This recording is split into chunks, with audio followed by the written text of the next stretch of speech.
Hey guys, it's your boy, Ballface8020, back again with another great commentary.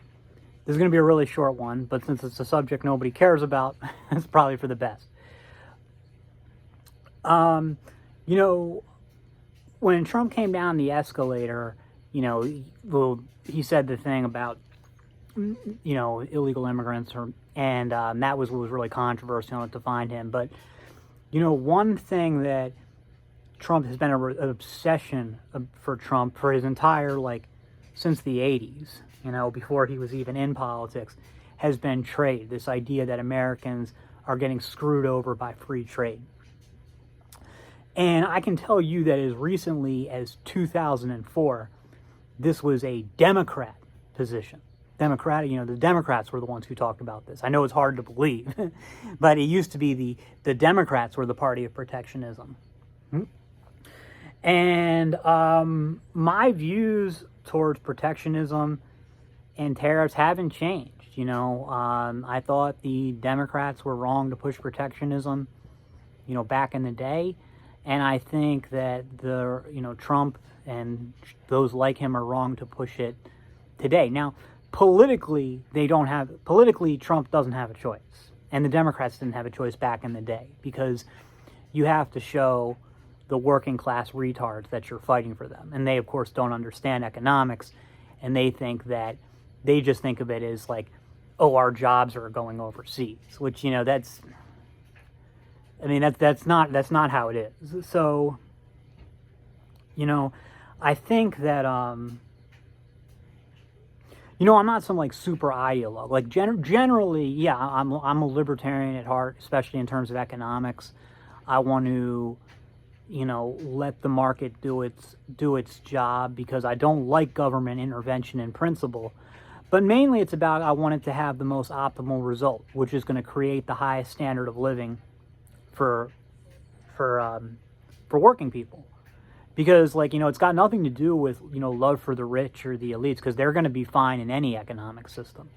So it's about, thing is, when I say, I'm against unions or against tariffs, it's not because I don't care about the workers. It's because I think those things are bad for the workers. And I think it's a pretty easy thing to demonstrate logically. If you think about, what is trade doing? The United States has a huge trade deficit, hundreds of billions of dollars per year. It may be in the trillions. It's really big, which means that we don't export nearly as much as we import. So the idea is money is coming out of the country, right? And that's what guys like Trump think. And they, so America is impoverishing itself. We're spending money to buy other stuff. If we could balance it out, America would be wealthier. Well, that's not true, because, you think about it, what are we importing? What does America import? Well, we're importing real wealth. We're importing food, machine tools, finished products. These are this is wealth. This is what wealth is. Wealth is, products or food or, stuff that you grow, and wealth is something that needs to be either built, mined, farmed, whatever. Think about what wealth is, and that's it. So we're getting wealth. We're getting, again, products. Like I said, sometimes they may be useless Chinese crap, but they're still products. And, and then some useful stuff too, like food, computer chips, tools, stuff that we need, stuff that isn't useless. So we're getting all real stuff. And that in turn makes us not only is it wealth in and of itself, but a lot of this stuff is things that makes America more productive, makes the American worker and companies more productive. Now, what are we giving in exchange for all this real wealth we're getting? What we're giving is the useless currency that we can just print an infinite amount of, where we can just print dollars. So what you're seeing is this trade deficit is an extremely powerful tool against consumer price inflation. because it's working from two ends. You know, if you think so, like, what causes consumer price inflation? One thing is the increase in the money supply. That's usually what it is. But another thing that could theoretically, you know, impact it is if you had a reduction in the total wealth in the economy. So, like, let's say the economy's like real wealth declined by 10%, but the money supply declined by 5%. Well, even though the money supply has gone down, you're still going to have consumer price inflation because, yeah, there's less money, but there's more money in relation to the total amount of goods and services, we call that wealth, out there. So is that making sense? You know, there's less money in total, but there's more money in proportion to the goods and services that are available. You know, so it would be like imagine that we can think of another thing like this, or just imagine that like everything in the U.S. economy stayed the same, right? But like all our wages were the same and whatever. But overnight, like 50% of new car production was taken offline.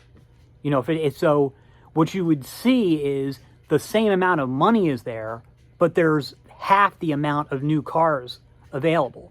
So what you're going to see is even though the money supply hasn't increased, you're going to have the price of new cars go up just because, and you even see it today with like things like eggs. You know, it's not like, you know, the money supply has necessarily gone up that much. It's that, you know, there just aren't as many eggs because of the bird flu stuff. So you're going to be, so when you have a trade deficit, you are essentially exporting your inflation. You're sending out money. So that money is no longer able to compete, you know, for the goods and services within America because it's all overseas now. And at the same time, you're increasing the wealth. So you have like a double-pronged tool that is holding back inflation of consumer prices. So like if we did ever get rid of the trade deficit, it would be a huge own goal, you know? I mean, heck, if you've ever studied World War II, you know, it's what like how the Nazi economy in World War II kept domestic inflation down. I mean, it was still really bad in Germany, but they essentially exported their inflation to their occupied countries. At least exported some of it. And that's what the United States, you know, has been doing for a long time. So, look, I think inflation is our biggest economic problem. You know, so the thing is, I think what the problem is that people think of dollars as wealth, you know, and they just aren't. Now, if we were not exporting just some bullshit currency that we can just print infinite amount and that probably isn't going to be around for too much longer, then it would be a different issue. So if we were actually giving away like gold and silver then for these goods that we're getting from overseas, then okay.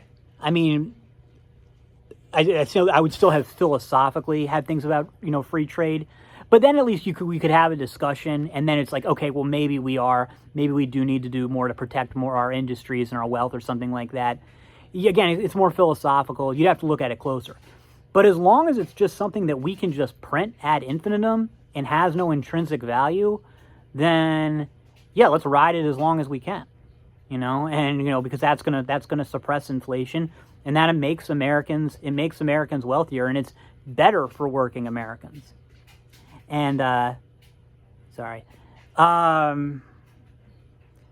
that's the thing about the tariffs though is like Trump loves tariffs. He's able to raise some revenue from it and get like trade deals that he likes a little bit better. But so far, it doesn't seem like it's really impacted the trade deficit. It seems like our trade deficit is about as bad as it had been before. So, like, I don't have really a problem with tariffs in principle. If the idea is just as a way of, you know, raising revenue, then like, okay. But if you're like trying about like tariffs to, and especially in tariffs to like punish certain countries or, you know, protect certain American industries that are strategically important. Like, so it's not that I'm saying that there aren't a place for tariffs. It's not even really tariffs that are the problem per se. It's this anti-free trade thing, you know, and like and look, I hate to be for free trade because I know white liberals now love it, but in terms of economics, they're right.